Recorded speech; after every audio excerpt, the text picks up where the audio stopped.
Digital citizenship isn't just a set of don'ts. It's time to redefine the playbook and commit to a new definition of what digital citizenship means. Today's digital citizens are inclusive and open to hearing multiple viewpoints. They're informed, evaluating the accuracy and validity of digital media and social posts. Engaged, using technology and digital channels to be a force of good. Balanced, prioritizing time and activities online and off.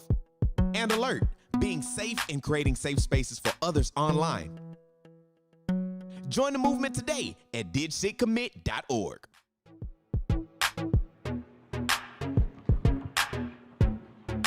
Hello, welcome to the DigCitCommit Virtual Congress. Make some noise if you're tuning in. All right. Yeah, so I'm really excited to be here today to talk about digital citizenship. It's really a serious topic in today's time because we're mapping out the blueprint of what it looks like in the future and also embracing what it means now. So we've had over 2,000 people sign up for this digital conference, and that's what digital citizenship is about. It's not just about enclosed classrooms talking about it. We are the world. We are digital citizens. So, yeah. Can we make some noise for each other, man? It's just really overwhelming knowing that we're all here and we're all a part of this together. So, my name is Emmanuel Milton, also go by Boo Milton. I'm a community organizer and media personality. So basically what I do is I take civic engagement and meet it with entertainment in order to be a positive force for good. So before we go into our next speaker, our keynote speaker, we have a few house rules. Everybody say house rules. House rules. All right. So the restrooms are located out this back door right here. And also we have an emergency exit right here to my left.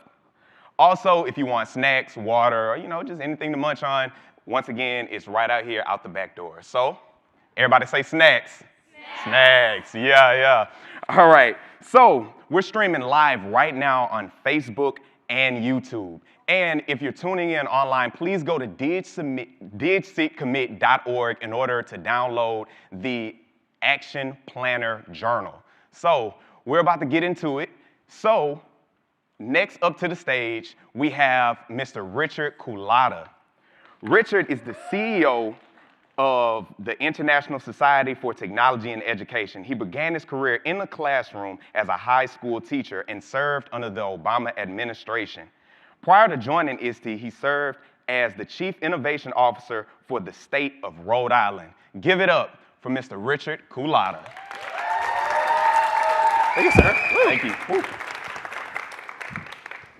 That's a lot of energy I got to follow. And you can't hear me. Can you hear me now? Good, there we go. I hope to be able to do that. I'm thrilled to be here. Welcome. Glad we're all here. This is a kind of awesome event that we're part of. This is the first time that we've had a whole bunch of people, both some in this room and a whole bunch that are coming virtually, to come together to talk about a really, really important subject, which is how do we think about building a world where we live in a virtual space that's a place we actually want to live. That's a place that's actually awesome to engage in and interact in. Okay, so a couple things. First of all, I have some slides, but these are not them. So we're going to roll with that, and we're going to see if we can get those up. Because these slides, the thing is, if I start going these are awesome, and they're way better than anything I would have come up with, and I would be in a lot of trouble from that table over there when I start stealing slides. There we go. This is what we're talking about. So today, thanks you guys. Today I want to talk about how we're rethinking digital citizenship. Oh yeah, I work for a group called ISTE, by the way. ISTE is the International Society for Technology in Education. We're a large nonprofit organization. We work with 500,000 educators around the world, teachers in 75 plus countries. And one of our goals is to say, how do we use technology to make education better? How do we use it to help solve problems that we have in education? But we're particularly excited to be part of a group of other organizations that came together and said, we need to start thinking about digital citizenship differently. And that's where we formed this group, the Digital Citizenship Coalition, and what we're here talking about today. So yes, we're here. We're talking about digital citizenship. I'm thrilled that we have over 2,000 people that are participating. We're going to be going and visiting schools all around the world. I don't know if you know that, but we're going to go and visit some schools in Russia, in South Korea, in Scotland, and Nigeria, and then some really faraway places like New York and Texas and Maryland, and Mexico. I think we're going to do a visit to Mexico. So there are going to be some really great opportunities to see not just what we're doing here, but what's happening all around the world. And we'll hear from students, we'll hear from leaders. Today, we have a lot of education leaders with some awesome students here in the room. Tomorrow, we're going to have a whole bunch of students here and online. So we hope this will be a really good conversation. All right. I have 10 minutes to try to set the stage for what we're going to do over the next day and a half. It's a tough job. Here we go. We live in an awesome world, right? This is it, the world around us. It's a cool place. By the way, I don't know if how many of you have watched One Strange Rock. Has anybody seen that show? It is a pretty cool show that explains how the world works, and it is blowing my mind when I learn about all of the crazy systems that keep our planet going. We live in an awesome home, but we also live here, and this is our digital world. It's the world that we go to for a whole bunch of activities, and we have dual citizenship, right? We have the ability to switch between these worlds all the time. And most of you, at least students in the room, probably don't even remember ever having lived in only one of these two worlds. You always had the chance to switch in and out in between the two different spaces, right? It's interesting to think too about the fact that there are activities that used to happen only in the physical world that are migrating to the virtual world. There's some obvious ones, right? Like education, right? There's a whole bunch of learning opportunities online. What are some others? You think of other activities that we tend to want to do more in the virtual world than the physical world? What other activities do you think of? Shopping, right, yeah. Do we even know how to buy a book anymore anywhere else? Okay. What else? Are there other activities you can think of? Social, of course, social media. Dating. So I was reading, who said that? So I was reading. Single teacher. So the other day, I was looking at a study, and actually, the majority of relationships all start in the virtual space now, right? It's the number one place, which is interesting. Think about it. It's not just like talking to friends. It's actually going into this virtual world, and that's where we meet the relationships that we then have in our physical world. And there's some ones that you might not think of, too, that are kind of cool, that are starting to happen, like restaurants. Do you know what ghost kitchens are? Right? Ghost kitchens are restaurants with no restaurant. It is just a kitchen. And you go into the digital world from your device, and you talk to the chef, and you say what you want, and then you talk to somebody else who picks it up for you and brings it to your house, and you eat the food because of this whole interaction that happened in a digital world. So it's a kind of cool place. But we need to ask an important question, and that is, are we preparing the next generation of people to live there and to thrive there, right? Because just being able to go online doesn't really help. It's not enough. It's not enough to make sure it's an awesome place. So there's two problems, I think, that we have to deal with when we think about being effective digital citizens. The first one is our definition of digital citizenship is far too narrow. So I used to work for President Obama, and I got to go visit schools all around the world and all across the US. And I used to ask, what are you doing when it comes to teaching digital citizenship, right? And they'd be like, oh, we're doing a great job. I'm like, really, what are you doing? They're like, well, we teach our kids to not share their password and to not be a jerk online to anybody. And if you see somebody else being a jerk online, you should say something about it. Okay, that's good. I'm all about online safety, but that is such a thin, narrow definition, right? Could you imagine if that was like how we taught real citizens? Like imagine if your course for being able to just like hang out in the world around us, to hang out here, was like you can't steal stuff from people and you can't just like beat somebody up randomly. Other than that, you're good. It's all you got to do to be part of our community. Imagine if that was your school rules, right? Like being at a school, it's like just don't beat people up and don't steal their stuff. Would anybody want to go to that school? No. It'd be awful, right? But yet we've become okay with saying that's all you need to know to be successful online. So we got to broaden it a bit more. So we've come up with some really cool qualities here.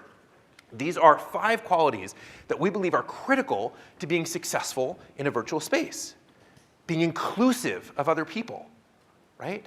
Being balanced in your use of technology, but not just technology or not. I'll talk about that in a second. But what do you do when you're in that virtual space? And what do you do when you're not in a virtual space? How do you balance the time that you spend in your life?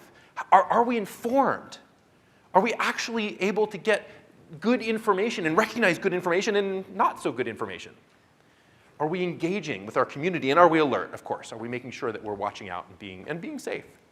All right, let me give you a couple quick examples. And by the way, over the next day and a half, you'll hear from amazing students and teachers around the world, and right here in this room, talking about how they're doing this, how they are trying to be digital citizens that are really much deeper than just not sharing your password, right? By the way, let's just be clear, don't share your passwords with anybody. Like, I'm not advocating for that, but that is not nearly enough to be effective in a virtual space. Let me give you a couple examples. When it comes to being balanced, there is a concept that we sometimes use where we talk about screen time. Has everybody heard that at some point along the way, screen time? What's the idea of screen time? Somebody want to take a shot at what does screen time mean? From what I know, screen time is basically like when your phone tells you how long you're on Yeah. a certain amount of apps. Sure. And then when you see it, it helps you like tell yourself, oh, okay, I'm going to cut this down to this amount, so you can manage yourself better. That's awesome. So in case, for those who couldn't hear, she said screen time is is the amount of time that you're on certain apps and then monitoring the amount of time that you use, and maybe you could cut it down. I often hear it. Sometimes when I ask this question, somebody's like, it's the thing my mom always tells me when I'm trying to play a game on my phone. She's like, blah, blah, blah, blah, screen time, blah, blah, blah, right? And the thing that we need to be thinking about is, as we look for a broader definition of being a good digital citizen, is screen time the right approach to thinking about how we find balance? So I'm going to suggest that it's not. I'm going to suggest that thinking about screen time actually keeps us from using technology in an effective way. And here's why. Hang with me for a second. Here's why. So screen time is binary. It's on or it's off. You're on your device or you're off your device, right? And so it allows us to think that everything we do on this device is the same value. Is it? I could show you a whole bunch of stuff that you would probably say, that's probably wasting time. I could also show you a whole bunch of stuff where you're like, wow, that's a really good use of time. It's not binary. So we have to learn that what we do on our devices is not just all the same. So sometimes the way I describe this, because I'll say this to parents, they'll be like, I don't know, I still like the idea of screen time. And I'm like, okay, well, let's compare it to food, because I eat a lot of food, so comparing it to food works for me. So I have 4 kids, and in our house, we have a rule that there are certain things you can eat at certain times of the day, right? So you can eat fruit and drink water anytime you want. Anytime, night or day, if you want fruit or water, you can go for it, okay? Then we have certain times where there are bigger meals, and you're allowed to come and we have a meal that we eat together. Great, there's other foods that you're able to eat then, right? And then there are times when we're allowed to eat some chips. We're allowed to eat some snacks, so allowed to eat some junk food, but those times are much less, and they're only on certain occasions. We don't just go in and get chips whenever we want. But imagine if we treated our food in my family like we talk about screen time. Imagine if we said, we have food time in our family. And between this hour and this hour is food time, and the rest of the time is not food time. Or you have an hour of food time that you can use however you want, right?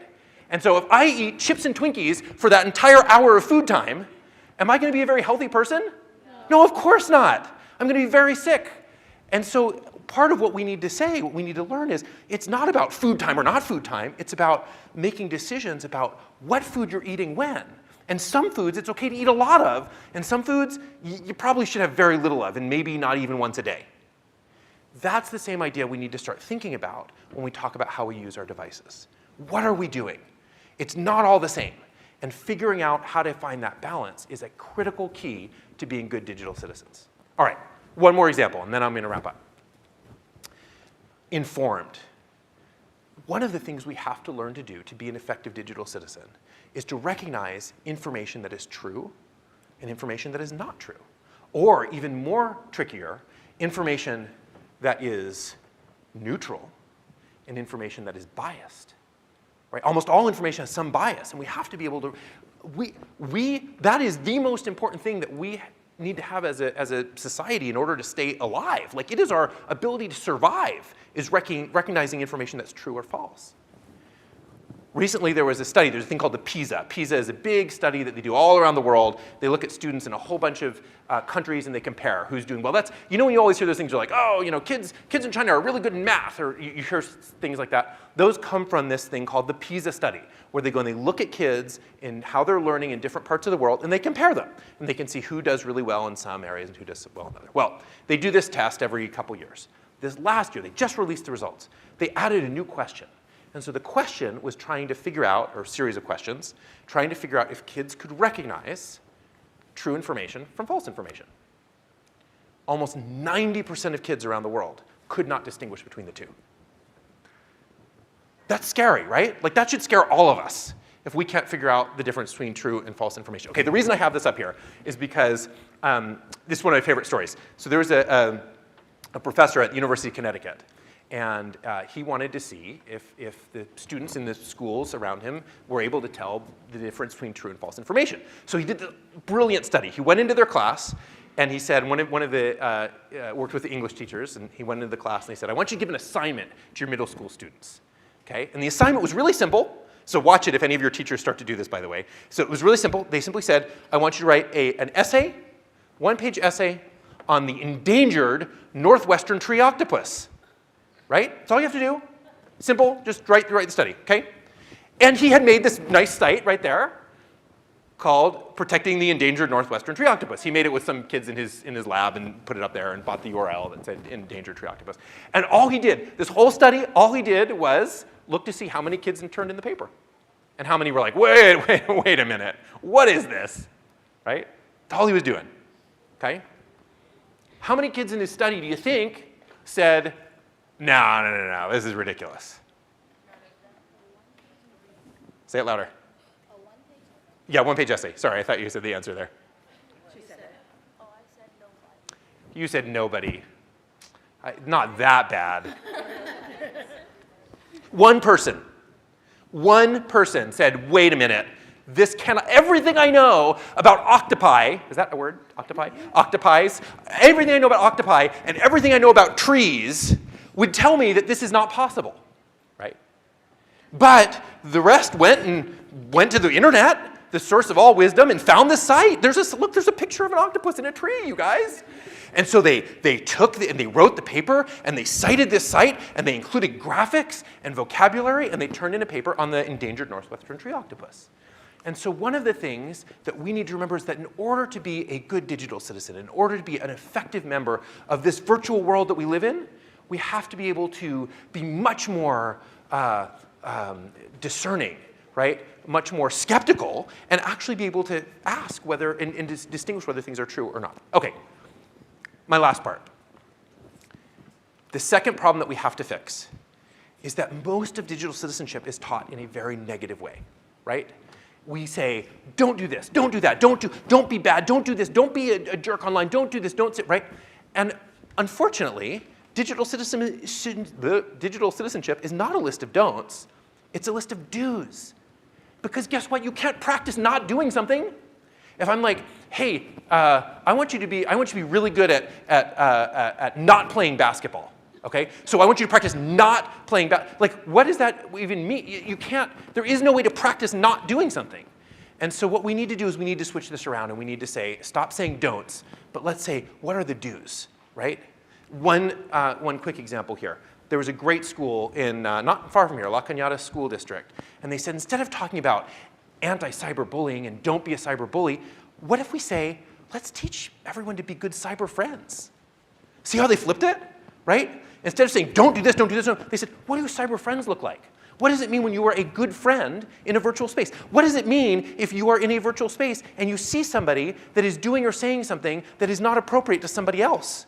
How can you jump in there and be a friend to that person and help shift the conversation, right? That's what it's all about. Well, I'm at the end of my time, and so I'd simply like to end by inviting us to rethink a couple things.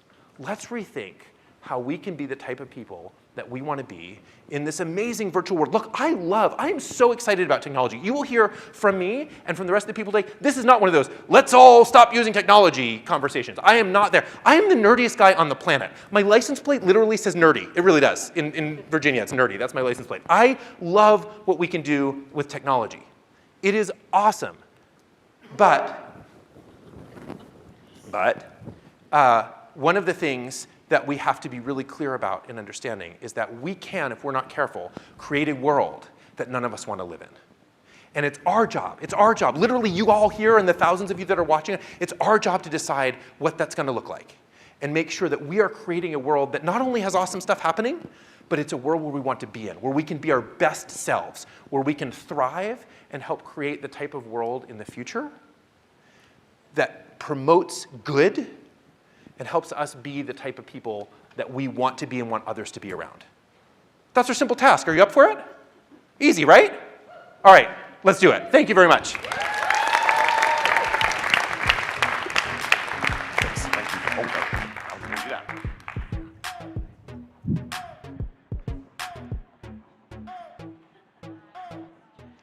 Thank you so much, Mr. Culata.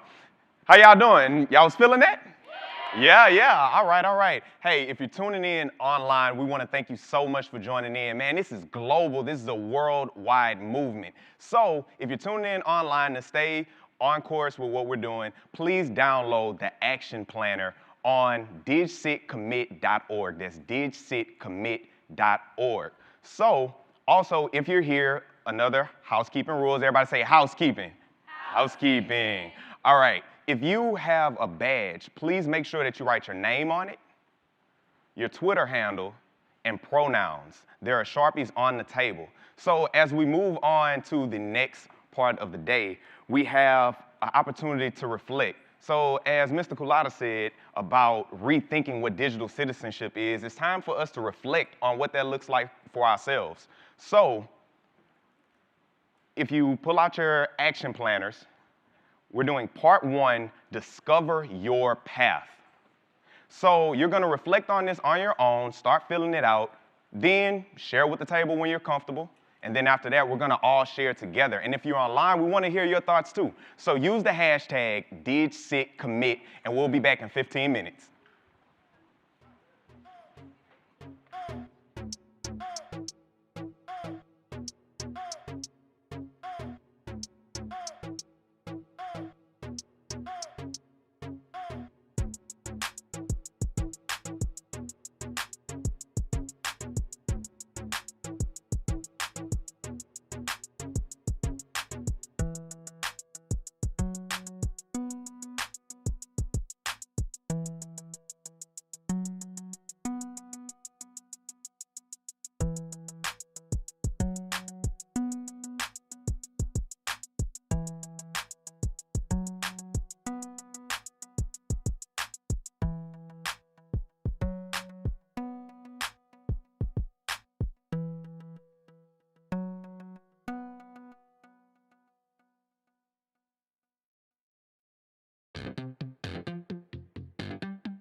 All right.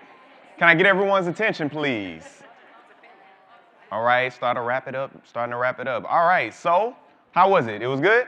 Yeah? All right. So this is what we're gonna do. We're gonna go through some of these questions and get some responses. So first question, what has been your best experience online? What emotions did you experience and why? So I'm Jack from Marin, and one of the best experiences I've had online is all the opportunities to really grow as an individual while in a community. Whether it's learning a language online or learning different stories from different people, whether it's from YouTube or social media platforms, I feel like I've really been inspired and motivated by lots of the people online. All right, yeah. Hey, everybody, let's give them a hand. Growth is really important. So now we're gonna go to the next question. What has been your most challenging experience online, and what emotions did you experience and why? My name is Javante, and I'm from Beyond Differences. The most negative experience I've had online was just when I first joined social media, was just navigating it and trying to find a way to be my authentic self, because I felt that I had to put up some sort of facade to keep up appearances and to make myself seem more interesting to others. So, yeah. Yeah. Oh man, thank you so much for that. Thank you. And lastly, how did these experiences, challenging or best experiences, impact how you engage online? So my name is Jade, and my previous experiences impacted how I interacted online. Is I was attacked for my identity, and it really caused me to withdraw from saying things and expressing myself on the virtual scale. Great, thank you so much for sharing. Can we give a hand to all our participants? Also, if you're tuning in online, you can join the conversation too by using the hashtag DigCitCommit. So, without further ado, we're gonna go to the next portion of the day. So, the DigCitCommit Coalition panel. So, the DigCitCommit Challenge panel, everything coming together. Digital citizenship is about not saying that there's a lot of don'ts in the internet. It's about creating the do's, correct?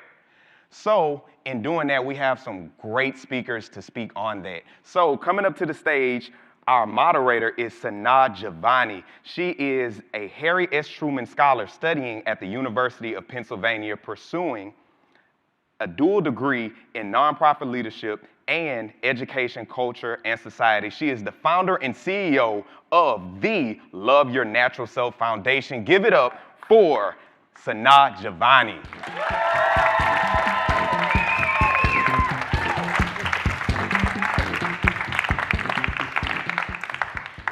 Well, thank you for that amazing intro. I'm so excited to be here. You'll hear from me a little bit more this afternoon, but for now, I want to just call our wonderful panelists on the stage if they could join me up here.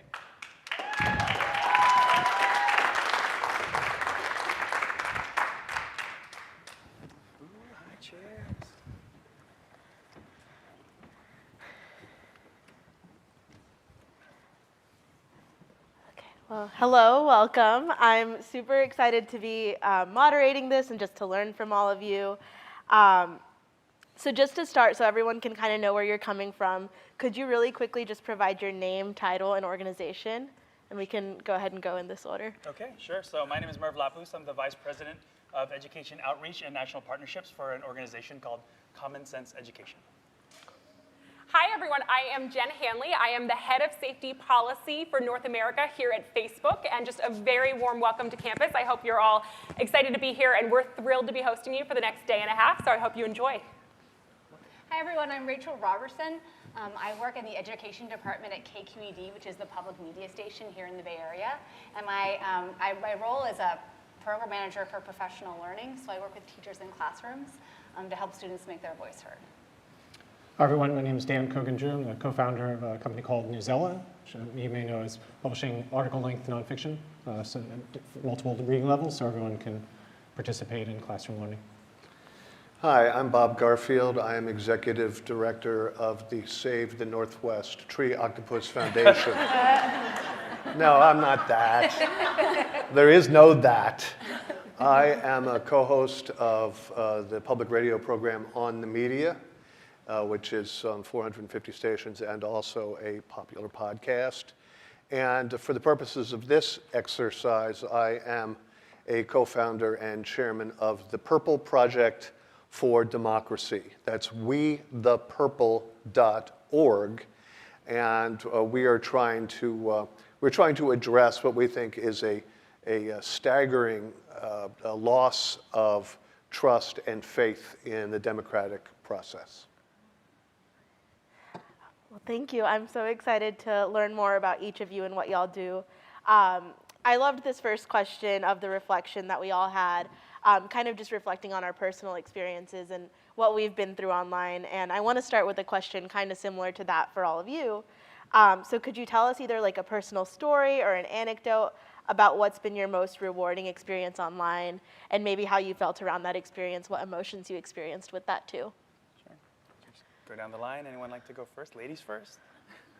I mean, my mom taught me right, so I figure.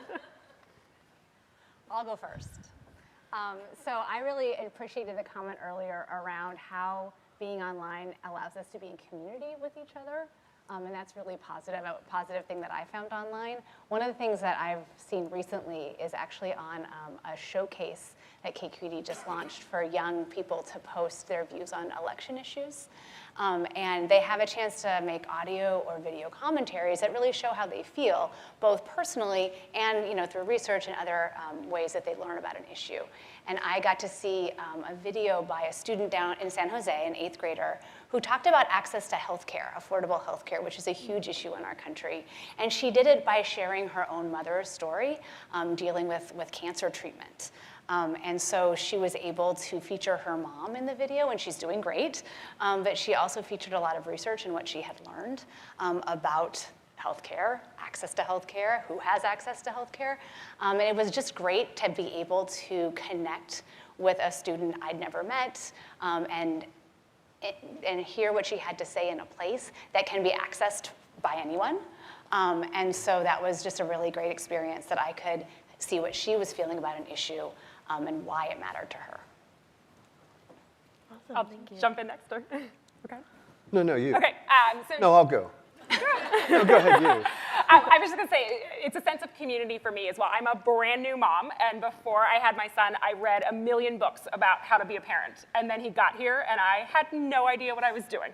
And my husband and I were, doing lots of research and all sorts of stuff, but I found a number of different Facebook groups, including one for my neighborhood, that actually connected me both online with other new parents, but also we were able to get together offline and share tips and resources and text each other at 4 in the morning and continue to kind of follow what's going on with our families. And it's just really made me feel connected both to this online resource, but also offline as well. Well, Jennifer, I have 3 children. They're all, they're all adults now, and I also have no idea what the hell I'm doing. Yeah. Turns out it's hard. Yeah, but great. No, it is great. It's the joy of my life. And actually, that's one of the things that the internet has given me. I've got to watch my kids grow up, most of them, their lives mediated through the internet, which is a whole different experience of parenting. I've watched my grandchildren grow up documented on the internet. I have watched, because I am obviously the oldest living American, I have seen the history of the world of the last 20 years play out online before my eyes with access to events and ideas that I never otherwise would have had. I've written 4 of my books, mainly sitting in a chair, surfing. We used to do that in something that they call a library. I haven't been in a library since the Kennedy administration. But I think really if there's one moment for me that really hits home, it was watching one of these YouTube blooper reels of local news when an anchor was trying to describe a woman named Dee McGannon-Nesset as the anchor called her Dee Megadoodoo. And that was a peak experience for me. And could not have done it in the old analog world. I'll just jump in because Bobby mentioned kind of libraries. Last year, more people spent time in libraries than they did going to the movies, which I thought was actually great for our public libraries. They do so much more now than just checking out books. Check them out. But I think for me, one of the things is, as I've kind of been doing work, I used to work in the classroom, and now I work with school districts kind of around the country and now also internationally. And one of the things that I've learned is, as much as I feel like I've learned a lot, I still have no idea what's happening because things are changing so much. And so being connected to real educators, real students, taking the time to be in places where it's not the West Coast, it's not San Francisco. Like, how can I look into a classroom in Kansas or in the UK or in Australia or in Texas and just kind of really get a real authentic experience from the educator, from the administrator, from researchers, from students, and really get a sense of what are their experiences, what are they feeling, what are the real pressures and real opportunities that they're exploring. And then even more so, and there's a lot of people in this room, like even right here, we then see each other in person. It's like, oh my God, we go way back. And it's like, I've never met her in person. But there are so many individuals that this happens to me almost daily, just getting the opportunity to then meet folks on the ground and just kind of be inspired all over again. I think that's one of those kind of like things that just kind of really makes you have a lot of faith in the opportunities of what some of these platforms can do for us. Yeah, so I think one of the memories that I hold closest is hearing about a classroom of students who read an article on Newsella, and the article was about research that a physician was doing into prosthetic limbs.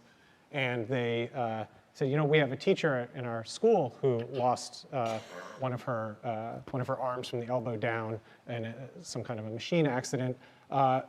Maybe there's something we can do about this. And they contacted the doctor. The doctor came to the school, consulted with the teacher, and then went back and created a prosthetic arm for their teacher.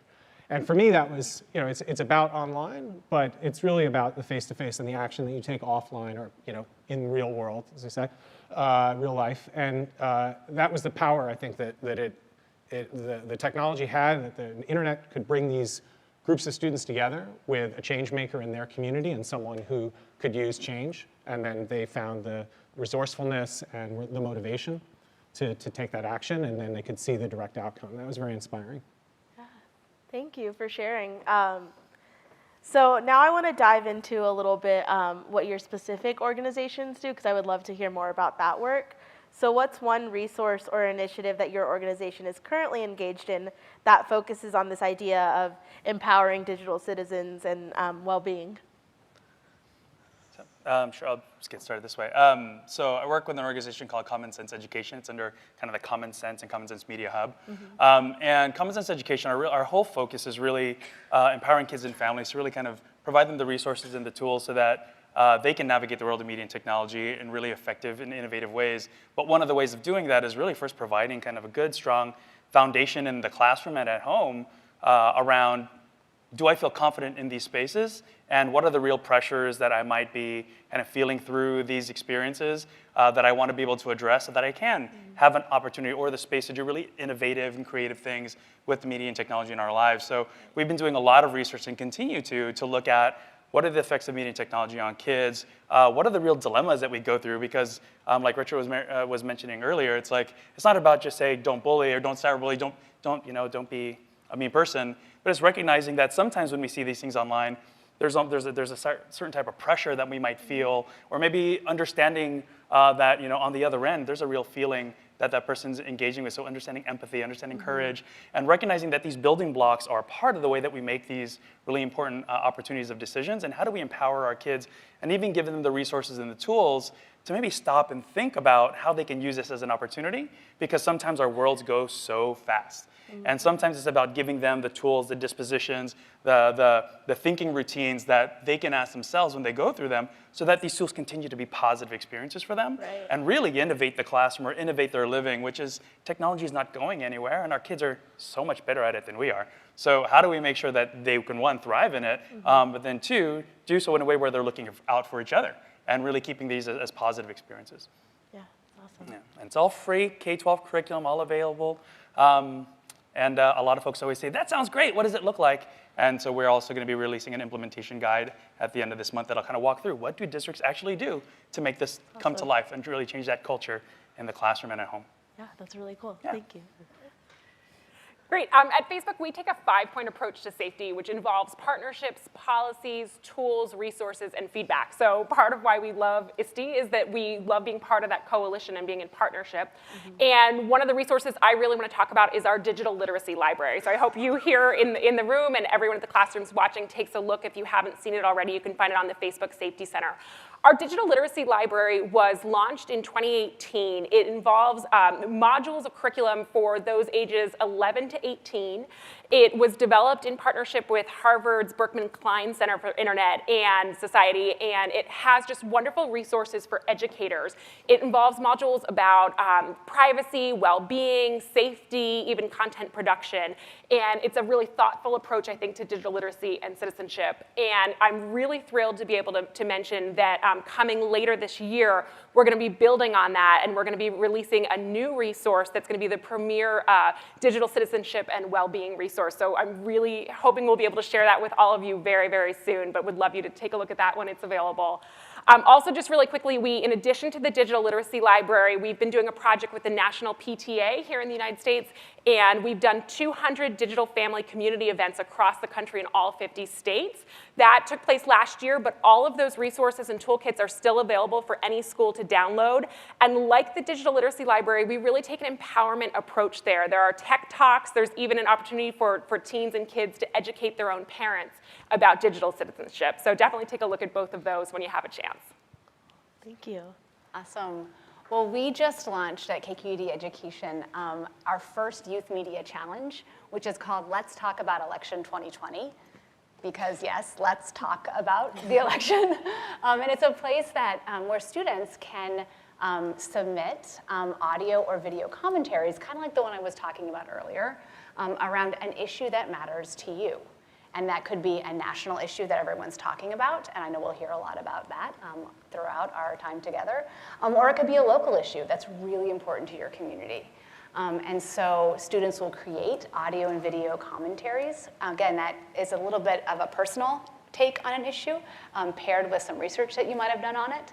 And then every submission will be published on our KQED Learn site, which is a showcase where you can see all the commentaries from all over the country. It's an amazing place to be. The one I was talking about earlier is already up. And then students, and students only, will be able to discuss issues with their peers on the site. Adults, welcome to come, welcome to view the media, not welcome to share your voice. It's a youth site for youth voices. And so we're really excited about that. And as part of the project that teachers can do, we have lots of tools to bring that into the classroom. But it's just a really great way for students to read and analyze media, to have those conversations about controversial topics that are really hard sometimes, but really important, and then build the skills and media production skills to communicate and share views with other people in a space that really, helps students become informed and engaged in all the ways that we're citizens and in civic life together. And so I don't take it for me. Definitely check it out if it sounds interesting, because there's already stuff up there from Mississippi and Michigan and all over California, and more to come. It's at learn.kqed.org/election2020. And in your backpacks, there's a postcard that tells you all about it. So make sure to check that out. Thank you. So 4 years ago, we held a student election on Newsela. We had over 350,000 students vote for president, and we're looking forward to doing that again. We're going to be kicking off our Students Vote campaign next month. We're going to be covering the candidates, the issues, and events throughout the election. So with Super Tuesday coming up in March, we'll begin reaching out to all of their teachers and students to collect student votes, share these back out on Newsela and also with the media. Our hope is that we'll get people to pay attention to hundreds of thousands of students expressing their opinions on the issues, on the candidates, and on events in the election. So stay tuned. Next month, you'll be able to vote on Newsela. I want to quickly tell you what the Purple Project for Democracy is all about, and then I can tell you give a specific answer to your question.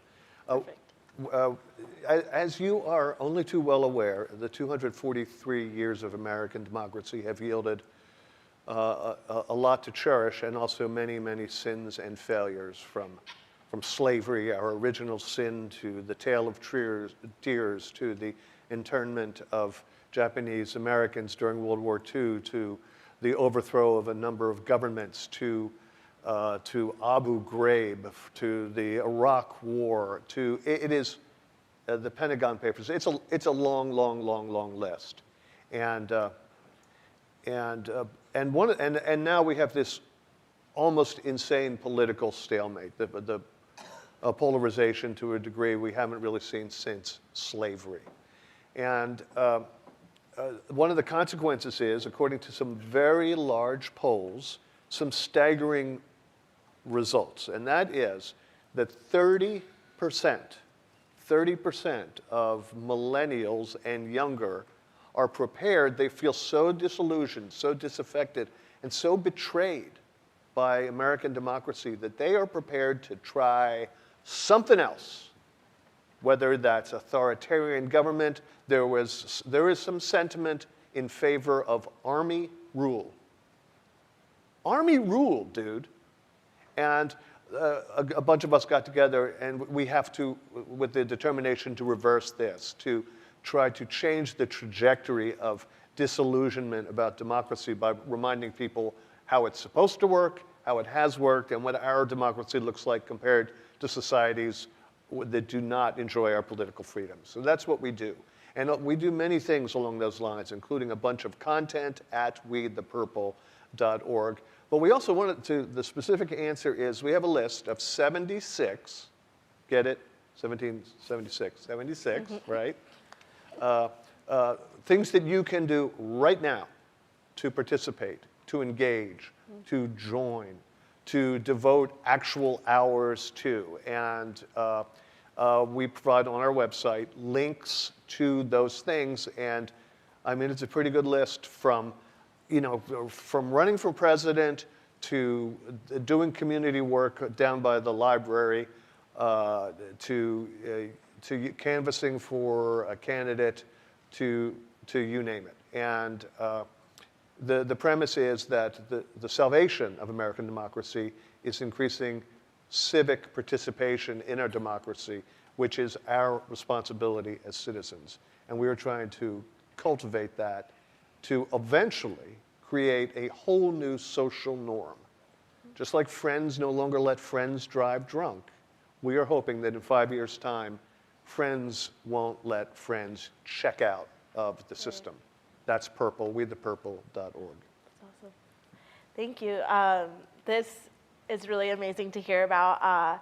It gives me a lot of hope, and I'm really excited just to check some of these things out. Speaking of hope, today, throughout the day, we're going to be hearing from students and youth leaders from around the world. So we have about 3 minutes left, but in 30 seconds, I would love to hear what you're most interested in learning or hearing from the perspective of young people. That's a good one. I think the most important thing is recognizing that we want to hear young people because they are essentially the future, and they may not have the opportunity to vote, but we can really take the time to really hear about their concerns and their hopes, so we can hopefully, as a parent or community person, can vote toward that future. I think really important, though, is to recognize that not every young person has a platform to speak. And so how do we make sure that we recognize the diversity of need and the diversity of perspective and make sure that that is also kind of involved in anything we might plan forward for their sake. Yeah, absolutely. Thank you. I think I'd love to hear more about how you like to learn, especially online, but what makes something engaging and interesting as we build our resources, like I was talking about the digital literacy library, like we want to take young people's perspectives really into account. And so tell us more about how you like to learn and also what you want the adults in your lives to know about how you use technology. I think it's always really great to hear about some of the benefits, like we're all talking about how we feel a sense of community and other things. Like tell us more about that and how you're engaging. Yeah, thank you. I think that young people actually are leading the way in so many ways right now. So the future, yes, but now as well. And so I know here in this room we have so many youth leaders with large platforms. And so kind of what Merv was saying, I would love to hear from youth leaders who have a big stage, how they would maybe scale that or serve as models for students who maybe have a smaller stage or maybe don't want to put themselves in the center of the stage but still want to be involved. So what's the kind of different ways to interact and how can we learn from each other and how can you teach us around ways of engaging not only your age group but all of us as people who are in the same community? I'm really listening for why. The big answer as to why you're involved in this, why this matters to you, why you care, whether you've been personally affected by something that happened in your community or you know someone who was.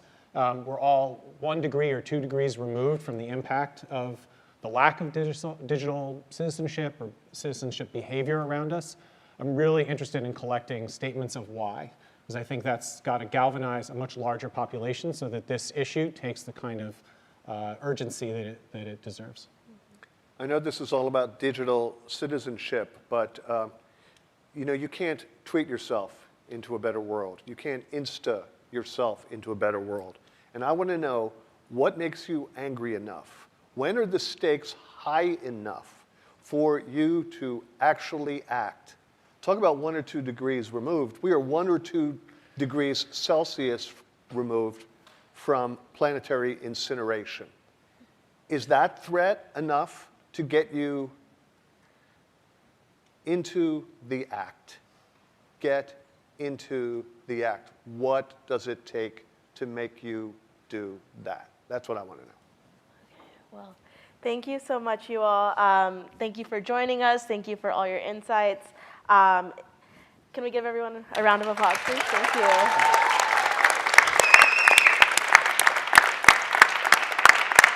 Okay, so if you could hang tight for just another second, we're going to have some action planning time, and Emmanuel's going to come up and introduce that. All right. What a great panel, right? Amazing panel. So thank you so much. We really appreciate your work and efforts to this work. So yeah. Hold it. Thank you, Boo. Boo. Thank you. So, thank you. So we're gonna go into the action planner again. So if you're at home, please download it if you haven't already at DigCitCommit.org. So we're kind of gonna walk through it, and as we can see through all the beautiful viewpoints and experiences that all paths do not look alike. So we're just gonna spend some time and reflect on that. What did you hear up here today, and how have their experiences matched your own, and how do they differ? So we're gonna take about 15 minutes to dive into that. If you're at home, we want to hear your input. Use the hashtag DigCitCommit. We'll see you in 15 minutes. Good job. Yes, thank you. Thank you so much.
To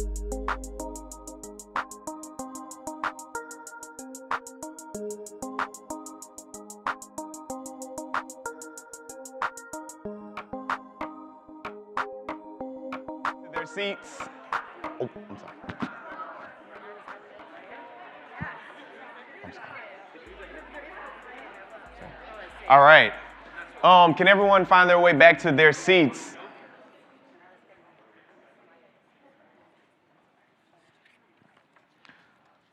Okay, so let's hear what some of you guys have to say. So we're gonna answer a few questions. So from some of the things that you heard, how does it relate to you?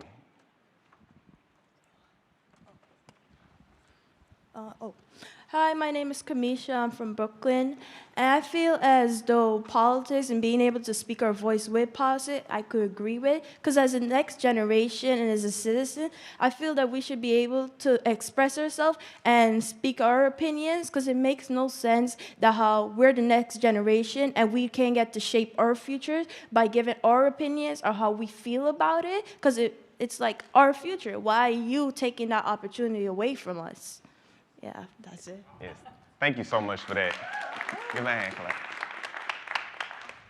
And I feel like as people who are citizens and not being able to vote, like basically they're being used by the government and the public, like being used as government, but they don't get that right to vote or express themselves. But they're basically a huge part of it. Like without these citizens, you won't really be able to like have a country or whatever.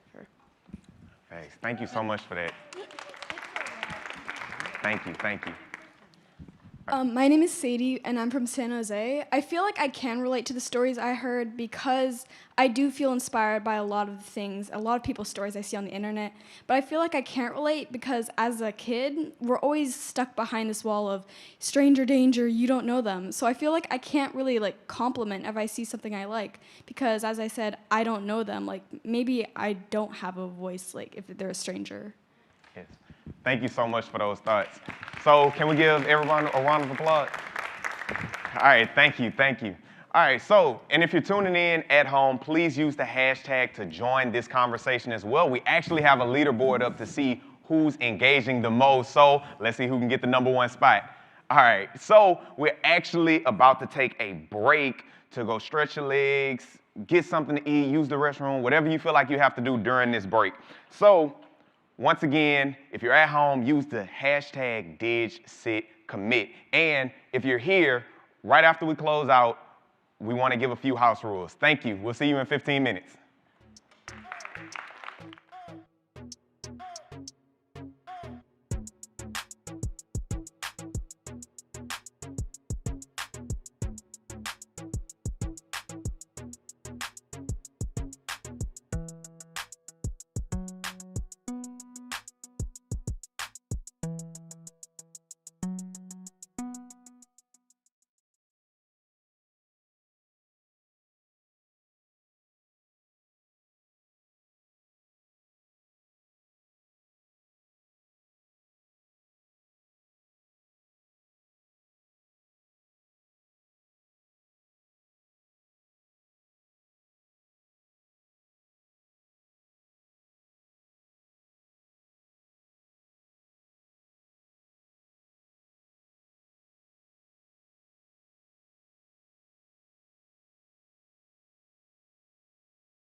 Hello, welcome back, welcome back, welcome back. So, how was the snacks?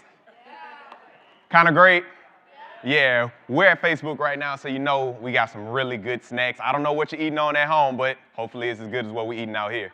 So we're about to get into our winners for the DigCitCommit Challenge. So basically the challenge was we wanted to see how students across the world embody digital citizenship and promote positivity through it. So we had over 100 submissions. Y'all give it up for everybody that submitted.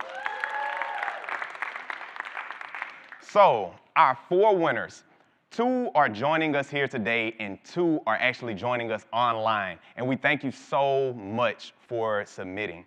So our first winner is Melissa McNeely from Lake Norman Charter School in Huntersville, North Carolina. And her project was a digital well-being and mental health PSA. Here's a video.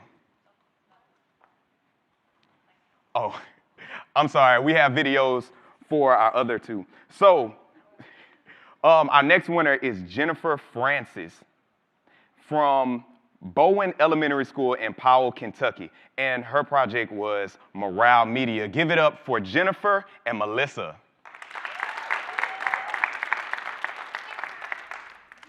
All right, so our first winner that is joining us here today is Miss Tisha Poncio. Tisha Poncio is from Salina, Texas, and she works at Salina High School, and her project was SWAT, Students Can Lead. Here's a video.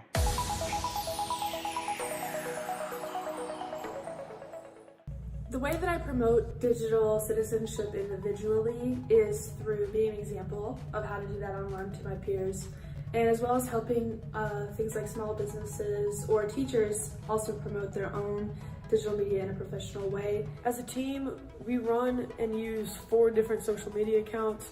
We use YouTube, Instagram, Snapchat, and Twitter.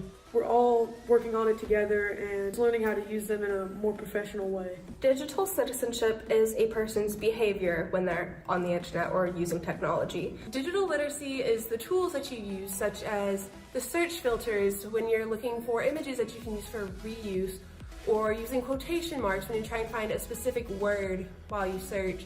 It's the tools that you can use to help promote digital citizenship. I am helping my friend design, create, and run a website for his nonprofit organization. Recently, I made a professional Twitter account, and I had the opportunity to participate on a live Twitter chat that is Global Education Students Chat, hashtag Global Ed SS Chat. And what we talked about for the first meeting was false news and what it is and how you can prevent it. And it was a really great opportunity, and especially to get my name out there as well. And now I'm able to build my professional learning account when I go to college and in the future for jobs. Our SWAT team also presented on YouTube Live over the DigCit Summit conference last month. Being a good digital citizen means being aware of how you interact with people online. I want to prepare kids to let them know certain channels of communication are what the business world uses. I want you to email me. I don't want you to Snapchat me or Instagram. No. When you get into a Fortune 500 company, they're not going to want you to Instagram them. Well, my call to action is to always educate and inform yourself, but always use credible websites. Give students the ability to experience how to use technology appropriately and professionally. And the only way that they're going to be able to learn that skill is if we, as leaders, are teaching them that skill every single day. Don't underestimate the power of a digital footprint. A digital footprint within the next 10 to 20 years is going to determine almost anything about your life. Your resume right now is a promise of what you can do, and your digital footprint is proof of what you can do. Whatever your online presence is, people are going to start looking at that. And now is the time to start making a positive influence with that. Students can lead in any situation when given the opportunity.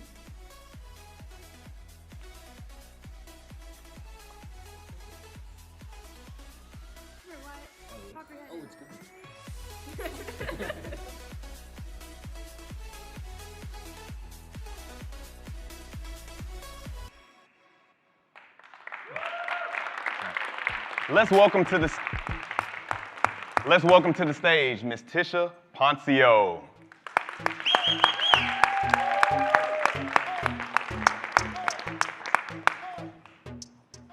Hello, hello. This is on. Oh, hello. All right. Hello. Yeah. So what inspired you to do this work?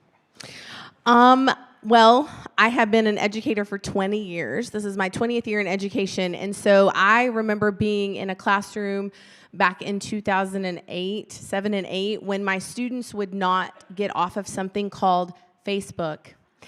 And I decided then that it was very important for me to figure out why they were on Facebook and how I could leverage their love of Facebook as a teacher. And so I left the classroom and actually became a digital coach for my teachers at my school.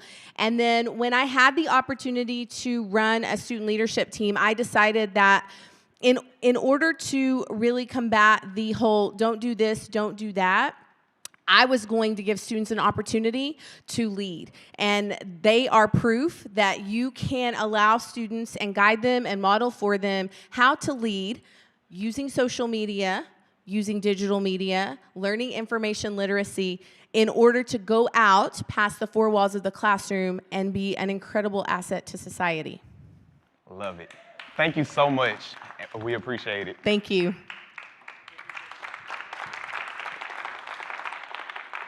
All right. Our next winner that is joining us today is Drew Morrow. Give it up one time for Drew Morrow. He is a student. He is a student at O'Neill High School in O'Neill, Nebraska. His project was Be the One Digital Citizenship. Let's check out this video.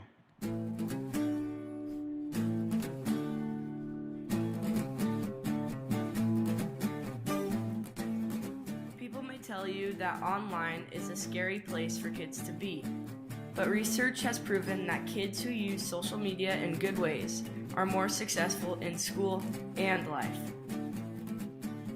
So should you avoid social media altogether? No. Instead, you can be the one to set a positive example by the way you use social media.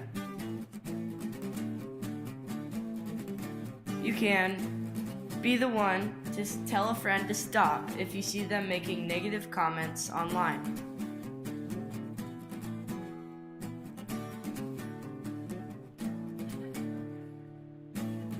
You can be the one to use social media to hype someone up instead of putting them down. Remember, you can be the one to make a difference online. This message was brought to you by the O'Neill High School Digital Citizenship Team. All right. Let's welcome to the stage Drew Morrow.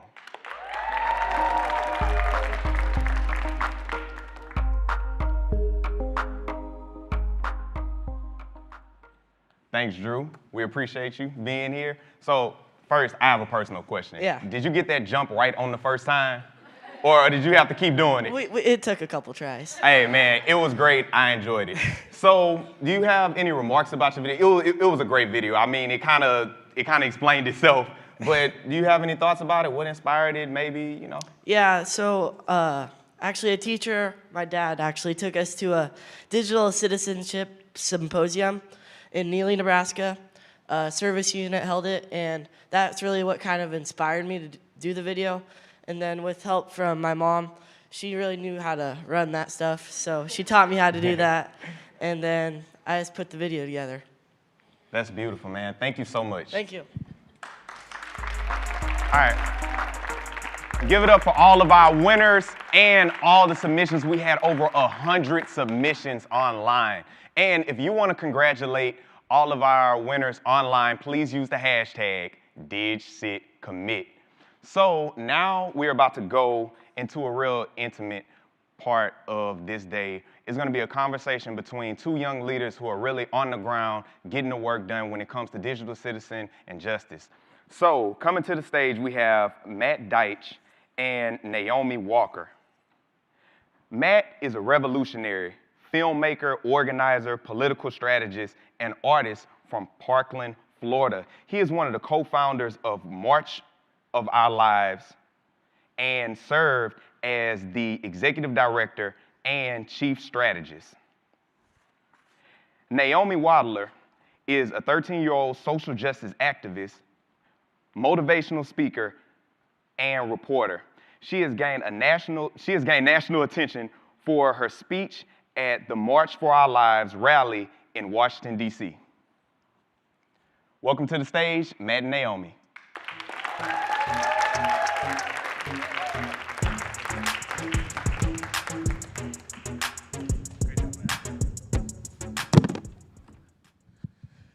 Hi, everybody. So we were told to ignore y'all and just talk to each other, but you'll have an opportunity to ask questions after we're done talking to each other. So keep your minds going. Just think of stuff. Hi, Naomi. Hi. So what activated you to go from being someone who is just looking up activism online to actually organizing in your community? After the shooting in Parkland, Florida, February 2 years ago, I saw that there were so many other kids who were standing up in front of people and communicating with politicians and expressing their opinions and getting their voices heard. And that was so weird to me, basically, because I had never seen any kids doing that. I mean, that wasn't a job for the adults. It was a job that the politicians did, that the president did, whether or not they're doing a good job. And so when I saw you, and when I saw Emma and David and Jackie, and all of those kids standing up, I really thought I could do it. When I was 10, I held a walkout at my elementary school. A month after that, 17 for the 17 victims, and also one more minute for Cortland Arrington, a black teen who was shot and killed in her school in Alabama. Her story was getting no coverage, and it's just something I recognize because that's what happens all the time with black girls and women. I mean, your story was getting a lot of attention, as it does, but there are so many other shootings in inner city schools and places all over the world, and they don't get any attention because of their race. When was the moment that you decided to actually speak out, though, instead of just holding in what you were feeling and what you were thinking? When I was asked to. I mean, I didn't really, I had a very loose plan about what I wanted to do. George Clooney, you had George Clooney call me to convince me to speak at the March for Our Lives.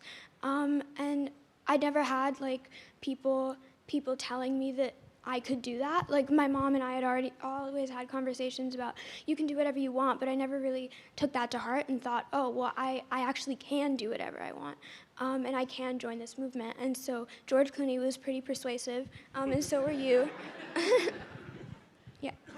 What were some of the things you looked up when you were what were some of these questions that you were developing when you first started realizing your power and all this? Well, I would always watch other speeches and look at how other people presented themselves and how other people got all these views and other people gained all this attention. But I think what was one of the most important things for me to realize on my journey was that I shouldn't be trying to conform into what other people are and what other people succeed. So I really, really, really wanted to talk about gun violence at the march and how it affected me. And that's when I realized that it didn't affect me, not in any way that was close to what other people had experienced. And it's not fair for me to speak without this authentic backing behind my statements. And so I started to think about what did affect me, and that was violence and the lack of recognition that goes towards black girls and women. And so that's what I started talking about. Beautiful. You really just pinned down a concept that I talk about a lot, which is authentic messengers. The idea that a lot of the times when we're looking for these solutions, we bring in people who are so far away from the pain and so far away from the actual issues that the solutions don't sound like solutions because they're not coming from the people who understand these problems. What can people do here to help find those authentic messengers on the digital platform? As we know, people are always using different things to try to differentiate themselves on social media, but how do you actually find the authentic voices? So about a week and a half ago, I spoke at the World Economic Forum in Davos. I was there with 10 other youth change makers, and it was pretty intimidating because Davos is a bunch of rich, white, privileged men And so going there as a young black girl who's 13 years old and being the youngest delegate there, I felt like my voice didn't matter and like I didn't have the capacity to be able to speak up and hold my own in those conversations. And there was a big conversation throughout the week of what these people who are in positions of power could do and how they could help, because it's not helpful when you have a lot of people who aren't affected by an issue in a room making decisions about that issue for the people who are actually affected. And so I think that what we can do, for the most part, is have conversations. I know it's a really simple step. I was actually asked about this the other day, but we're not going to accomplish anything if we can't speak to each other. During the 2016 election, a lot of people stopped talking to their family members and stopped talking to their friends because they supported Donald or they supported Hillary. And I think that that's immature and insecure. I think that we shouldn't be able to I think that we should be able to talk to people regardless of who they support, because we're more than that. And it's sad that we've grown up in a world where you support somebody, so that automatically means that you're racist and you're automatically a bad person, and you support them, so you're automatically such a liberal, and you're I don't know, it's just not right. Yeah, that's something else. So the first time that Naomi and I did a panel together was in Charlottesville, Virginia, back in the summer of 2018. And something we were talking about there was the predefined terms, how like if someone says that they're a Republican or someone says they're a Democrat, you already have a preconceived notion of what that means. And the same thing when we talk about gun violence, when we talk about gun control, people think that means one thing or means another thing when it could really be an umbrella term for anything. And so something we talk about all the time is like irreversible messaging, saying things that even if they're taking out of context, you're still educating, you're still informing, you're still empathizing in some way. Has it, like, from that, can you just talk about the time in Charlottesville and what that experience was? We had elected officials there, we had community organizers there.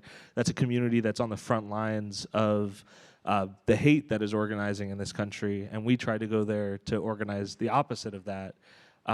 Just as that experience at that town hall, what did you really take away from that? So I live in Virginia. I live in Alexandria outside of DC, so we're not really in Trump country. And so I went to Charlottesville. I mean, this was after the Charlottesville riot, and that's really what everybody thought. And I was kind of nervous because there were a lot of people of color going there. I mean, it was about gun control and gun reform, and that's not really a very talked about topic in that area. But I think that it was really interesting seeing that so many of those kids who wanted to stage walkouts and so many of those kids who wanted to put up posters and do what they wanted to do couldn't do that because they were going to get suspended or they were going to get expelled or detention because it's just that inappropriate to them. I always had a fear of, like, when I did my walkout, should I do it? I mean, I don't want to get in trouble, but I never feared for my safety, and I never feared for the future of my education. And so I think going back to having conversations, it's really important to understand where other people are coming from and getting more diverse perspectives, because if we only have a white person talking about Black Lives Matter, what's that going to do? And if we only have a person who's never experienced gun violence talking about gun reform, really, what's that going to do? I was curious, though, what it was like for you. I mean, Charlottesville was really different from DC, which is practically where I live, and then I'm sure that it was different from Florida, so how you took that in. Yeah, that was the third leg of the tour. So we had done 100 cities in 63 days, over 150 town halls. That was like town hall 130, and by that point, it has almost been like a script. Yeah. But you being there made it different, and how we had this sort of rotating cast of activists and organizers from all over the country that were coming in and adding their voice to our conversation. I remember very vividly actually going into one of the talking points that I always go into, and I remember you putting your hand up as I was in the middle of something, and I remember just handing you the mic knowing that I just need to shut up and like really just create the space for some of these white Virginians to listen to you because they had come there specifically for the David Hoggs, the Emma Gonzalez's, and it's very difficult to get people to hear some of these uncomfortable conversations. And so leaving the bubble of Parkland, Florida, I wouldn't call it a liberal place. It's just a suburb in America. There's hundreds of thousands of versions of Parkland around the country, 30,000 people, 3 roads and a gas station. Neighbors don't really talk to one another unless something bad happens. And so when you're not really taught how to build community and you're learning about it on the go, and you're very nomadic, like I said, 100 cities in a summer, by the time you get to that last leg and you're meeting people face to face, and this community has been so greatly touched by what has been going on in the 2016 onward to where we were there a year after Heather Heyer had been killed, almost exactly to the day. And we had met with her mom before that, and that exactly what you were talking about, fear, is like, I remember that conversation very vividly, how we didn't want fear to condition our decision making, because if we were afraid, then the other side was winning. If we were caught with obstacles in our head or obstacles in our meetings, then the world wouldn't, even like we had to be courageous enough to fail, because if we failed, then at least we were showing people what not to do for the next round, right?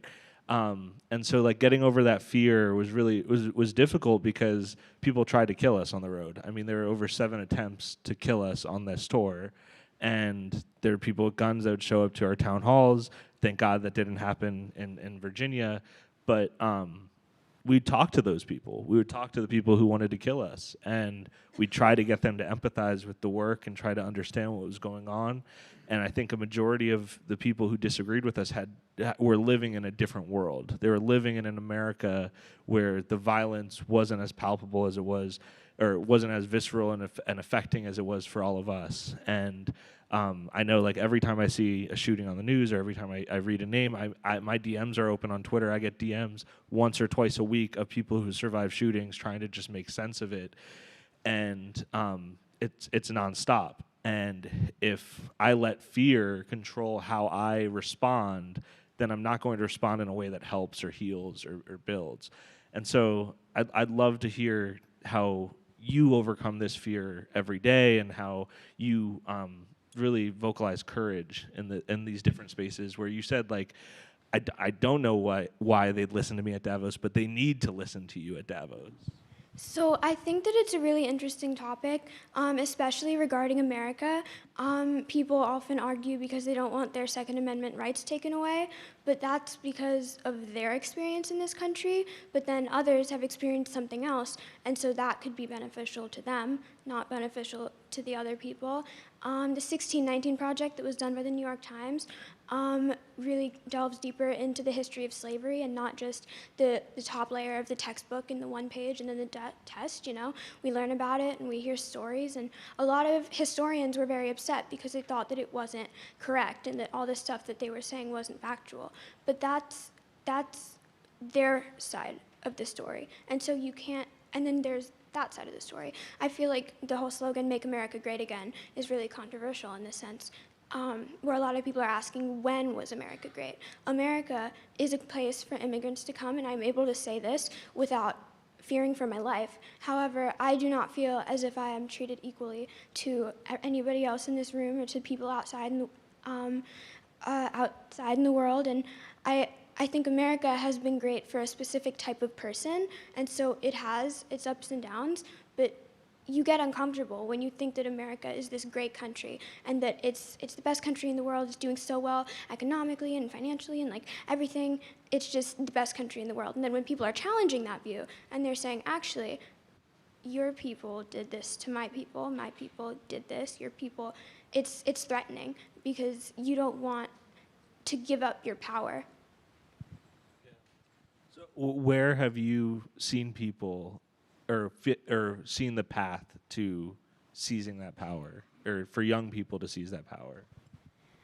I think that there's a lot of things to say around conversations about privilege. So I know that I'm very privileged. But how can I use that privilege and use my platform to share it with other girls and other boys who feel like they don't have any, who don't have a support system and don't have a mentor? Because I know that I have the ability to get up here and speak, but I know that some people don't. And so how can I teach them, and how can I have conversations with them? Because, I mean, if we all kept our platforms as just us, and I wrote a book, but it was only about me, and I did a podcast, and it was talking about me, that doesn't really do anything. I think we need to think about why we're activists, why we're advocates, because a lot of the time people want to do it because they want to go to the protest and get a picture with somebody, and they want to be trending on Twitter, and they want to go on TV, but do they actually care about the movement? I think that gaining attention and sharing our privilege is about getting recognition for our causes instead of for ourselves. So, okay, questions now? Okay, sorry, I couldn't tell what that suggested. So we have just a couple of minutes to ask Matt and Naomi questions. So if you have a question, make eye contact with me or flag me down. We just ask that you make sure that your questions are short, to the point, and most importantly, actually questions. You had a question you wanted to start with? When you stand up and tell us your name, where you're from, and your question. Oh, you got it? I do. My name is Brittany Medina. I'm from Beyond Differences in East Bay. And my question is, how can I basically do the same thing, but how can I have an effect with my voice, but with another issue, like you said, immigration rights or social justice? Like, how can I do it with another issue that we have? I think that the first step is finding your authentic voice. I mean, figuring out our identity and what we can speak about. So as I said, gun violence wasn't something that I could relate to. However, I am an immigrant and I am a black girl, and so I can talk about that. After that, you should do what you feel is right and what you think will be the best. I think a lot of people look to others for their definition of success and try to, like I did, look at other speeches and listen to other people's words and try to craft themselves and craft their message into something that other people are doing. But in general, you should be trying to do what you think is right and what you think is successful. Because if you go into starting a movement or getting involved with the wrong mindset, thinking that you have to do this and you have to do that, you're probably not going to get anything done, because it's not what will be successful for you, but what will have worked for other people. Perfect. I have a question that follows on that. First of all, thank you. You're amazing. It's just so great to hear what you're doing. Yeah. And so inspiring, so thank you. So as a follow-on to that, I think one of the things that is really clear in both of your cases is that you had something that you were really passionate about, right? Either because of something that you cared about or something that happened in your world around you. But I could imagine that there's a number of students listening in that are saying, I really want to be involved and I want to be authentic, but I'm not sure what issue I should care about. And there are so many, and there's so many important things. What advice would you give to somebody who was like, I know my voice, looking at you and seeing what you've done, I know that my voice can matter, but I'm not sure where to apply it. How do you find that authentic thing that you want to, work on? I think you should look at your own experiences and think about, as I said, your identity. So, for example, this is kind of silly, but it wouldn't make sense if I was an advocate for all lives matter, white lives matter. Like that's not something that applies to me. And so if you've been a survivor or a victim of violence, maybe you could talk about that. And maybe you could do it in a way that isn't speaking out, like standing on a stage, but maybe writing an article or sending a letter, because I know that it's really hard for me to get up on stage, and there isn't one specific thing that you should do. I mean, when it comes to the movements and how you should apply yourself and which movements you should apply yourself to, I think, I don't know, I didn't really struggle with that a lot. I don't know. I'm sure Matt has an answer, though. No, there's exactly what you're saying. I quote Frantz Fanon, Wretched of the Earth is a really important book to me. If you haven't read that, you should look it up. But he basically argues that you need to trace the history of you and your people to understand the violence that has happened in your community and outside your community.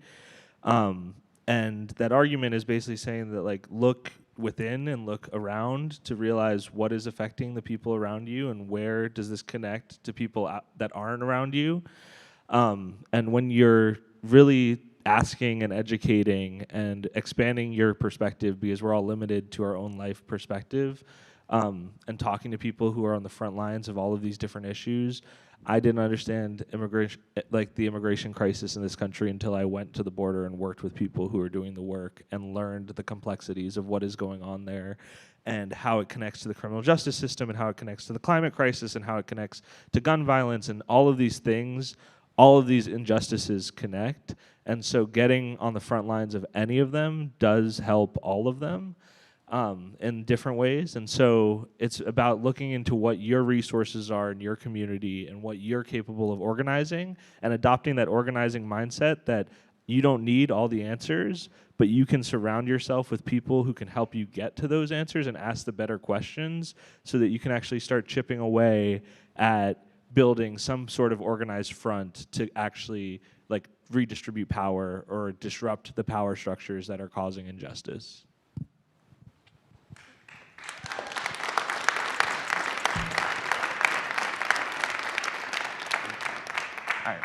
All right. Thank you so much. I really appreciated that. I'm pretty sure everyone else did too, right? Ooh, it's so much power in transparency, and I feel like this was really authentic, and it was just a blessing to be able to hear it. So moving forward, I need everybody to go to their action planners, and we're gonna start talking about action steps. And just like you guys, action is really important. So we're gonna talk about it would be crazy if we didn't blank. So just fill out the planner and let us know. In a year from now, what would we say it would be crazy if we didn't do this? So think about it, take some time, and we'll see you in 15 minutes. Thank you.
All right.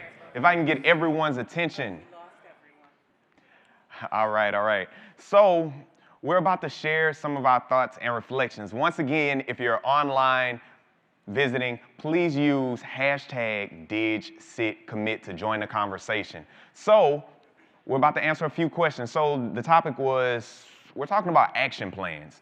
And in these action plans, it would be crazy if we didn't what? What would happen if we didn't act? It'd be crazy if we didn't do what? Like, what are some action plans and ideas? So we have a few people to answer the question. So first.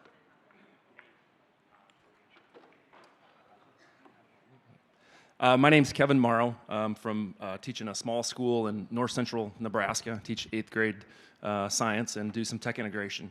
And I think what's next, it would be crazy if 1 year from now or down the road that we don't get parents to see that education has just changed in the last 30 or 50 years, and things in schools are just a lot different than they used to be. So I think if we could just get parents to look through the eyes of the students and see what education is like, that could really have a powerful impact on the future of all of this.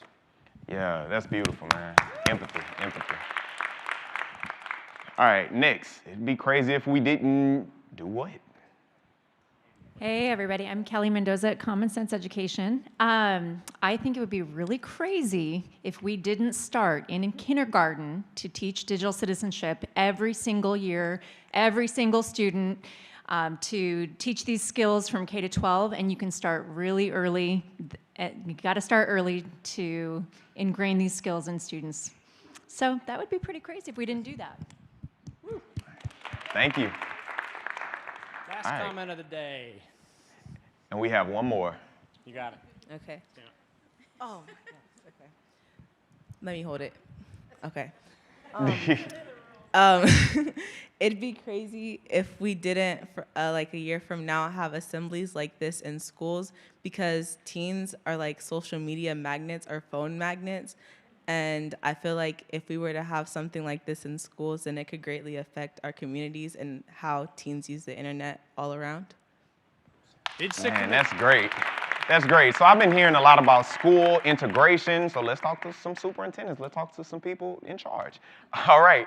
So to close out all the beautiful work that we've been doing today, I want to welcome our closing keynote speaker, Sana Giovanni.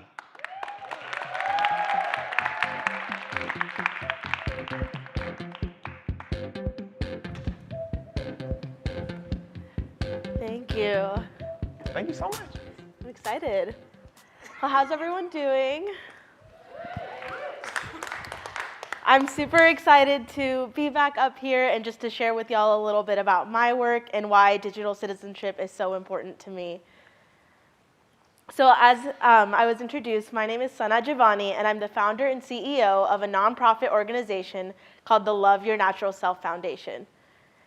Today, I'm going to tell you the story about how when I was 15 years old, I started a movement that ended up in 28 different countries. But it wasn't something that happened overnight.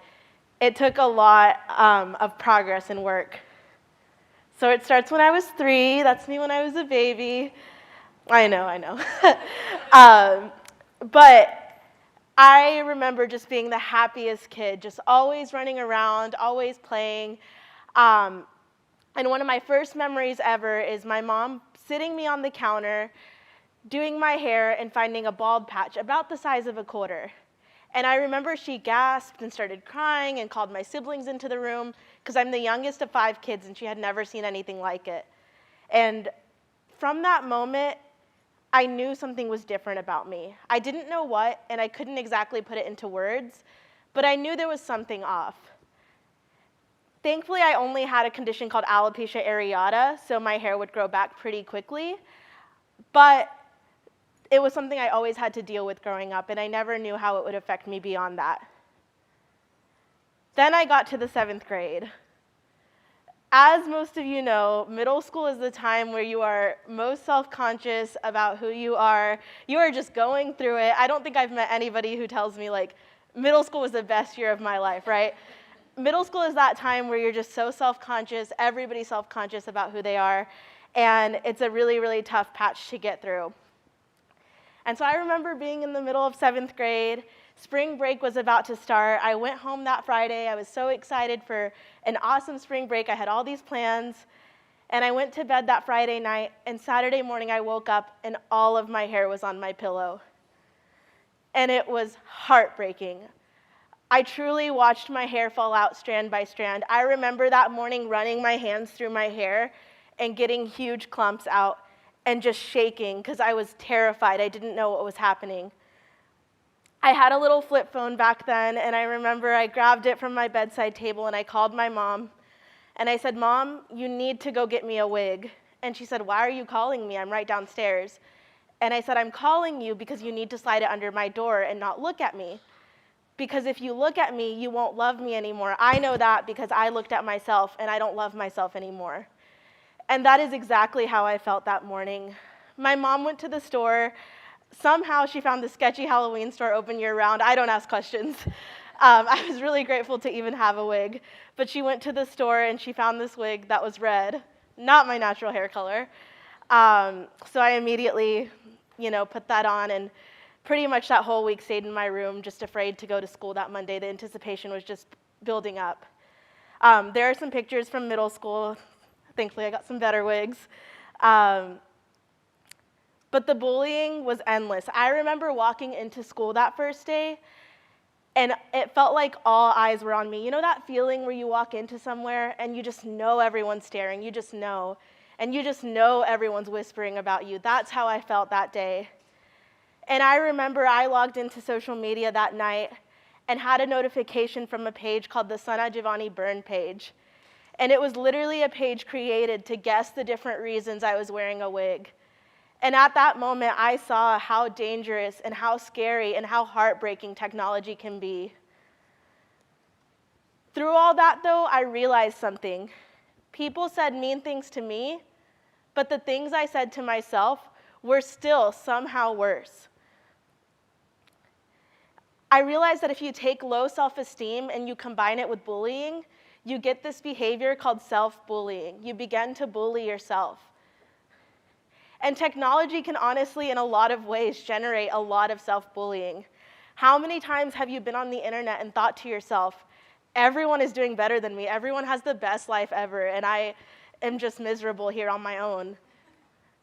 Or I will never be that happy. Look how happy these people are. Look how much fun everyone's having. Or I don't belong. I'm so alone. Everyone has so many friends. Everyone's out there doing so much.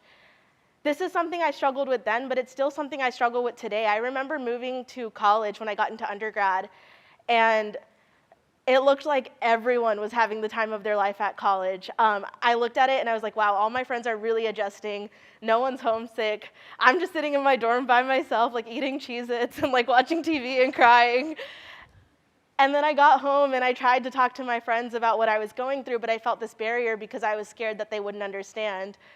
But immediately they told me, like, oh my gosh, that's exactly what I'm going through. And I said, but it looks like you're having so much fun. And they told me, but it looks like you're having so much fun, right? So it's crazy. It can create this self-bullying. It can create these barriers. How many times have you said something negative to yourself? And when is it going to stop? And thankfully, I asked myself that question. I asked myself, when is this going to stop? When will you stop bullying yourself? And I got the courage to sit at home. It was when I was in 9th grade, so I lost my hair 7th grade. And in the 9th grade, right before I started high school, I knew I wanted to change something. I knew something had to change. So I sat in front of my laptop and on a website called Facebook, made a video, started recording, and just pulled off my wig. And I said, this is who I am. Take it or leave it. And I found this beautiful feeling called freedom. Thank you. Thank you. It was unlike anything I had ever experienced before. I felt like a princess, and it sounds dramatic, but I swear for the first time it was like the sun had started shining again and the birds started chirping. Like, I felt like I walked outside and there was a soundtrack to my life. That's how happy I was. And I just thought to myself, there must be other people going through this. And I realized that there were, because the minute I posted my video, the comments started rolling in. Because you went without your wig, I'm inspired to leave an abusive relationship. I'm inspired to open up about my self-harm. I have depression and I felt all alone before this. I'm also being bullied. the comments made me realize that I wasn't alone. I was never really alone this whole time that I felt so alone. So I had an idea. I thought to myself, what if there was a day on the calendar? A day that we could just celebrate who we are, accept ourselves, find self-love. A day that if we're struggling with something, we can ask for help. A day that we can focus on connecting with others versus feeling disconnected. And I thought about all the days on the calendar and how we have Mother's Day and Father's Day and Friendship Day, but we don't really have a day for self-love and mental health. And I thought, what if there was an international day of self-love? And I thought about all the days, and I said to myself, February 13th, the day before Valentine's Day, because you have to love and accept yourself before others. So I started a hashtag. I started posting about this. I started making videos. I started telling people at my high school. I started making posters. And this happened. The International Day of Self-Love took place for the first time in 2011, and it trended in my hometown. There were hundreds of posts. People truly started being who they are. And for the first time, I realized that technology can be a vehicle to connect people. It can be the safe space where we find community for the first time, as so many people shared today. This movement eventually developed into my nonprofit called the Love Your Natural Self Foundation. We host empowerment sessions. I speak at schools and do assemblies. So far, I've been to 150 schools, and we've raised $50,000 for self-love initiatives. Thank you. So technology has the power to make us feel extremely alone and disconnected. I cannot tell you how alone I felt that day looking through that burn page, reading the guesses of why I was wearing a wig. Maybe she just wants a boy to like her. Maybe it's because she didn't have any friends and she finally wants someone to notice her. She's probably doing it for attention. It's probably because she wanted to be prettier. The countless theories, the comments. Or it can be the thing that makes us feel more connected than ever. That magical day that I shared that video changed my life. So I want to share a poem I wrote with y'all that really encompasses, I think, this message and how I feel about the power of just sharing all of who you are. Don't you wish it weren't true that there are hidden parts of you, pieces barely held together by the smallest bits of glue? You try to show strength by acting brand new. You act like everything's always okay. You push every bit of darkness away.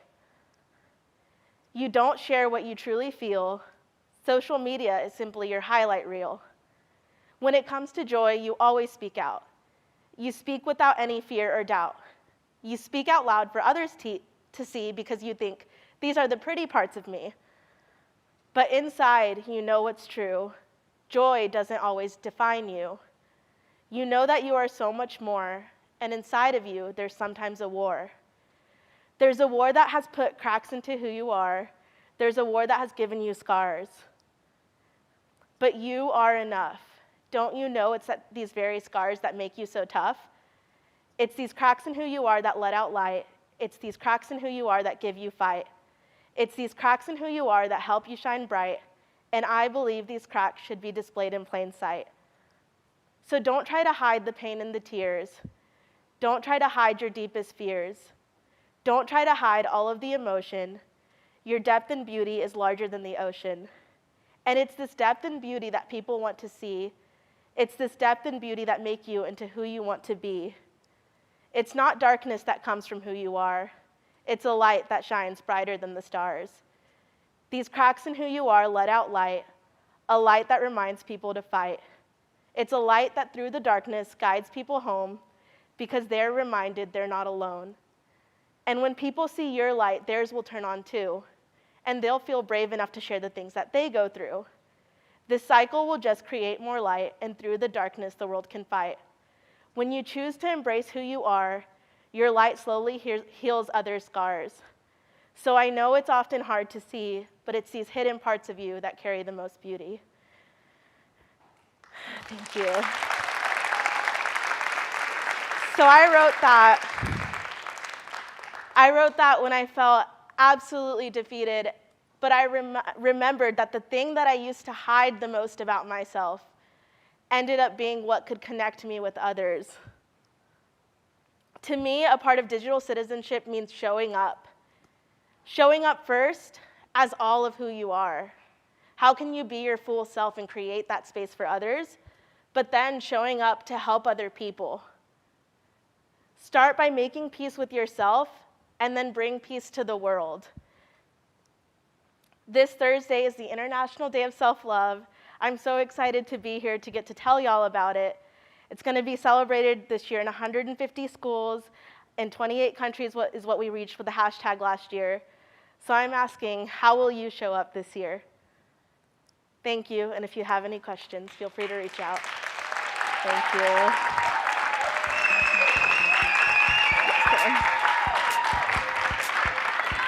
Yes. Yeah. All right. This was great, right? Right. So I want to give a big thank you to the DigCitCommit Coalition. All of these great organizations helping in the redefining of what digital citizenship is. So tomorrow, we're actually going to dig a little deeper into the 5 competencies, and that is being informed, inclusive, engaged, balanced, and alert. So we'll see you guys tomorrow. Remember, keep using the hashtag DigCitCommit. Thank you. Thank you.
Just a quick reminder, 5 o'clock, we'll meet you outside for the reception, and the buses leave at 7:30 p.m.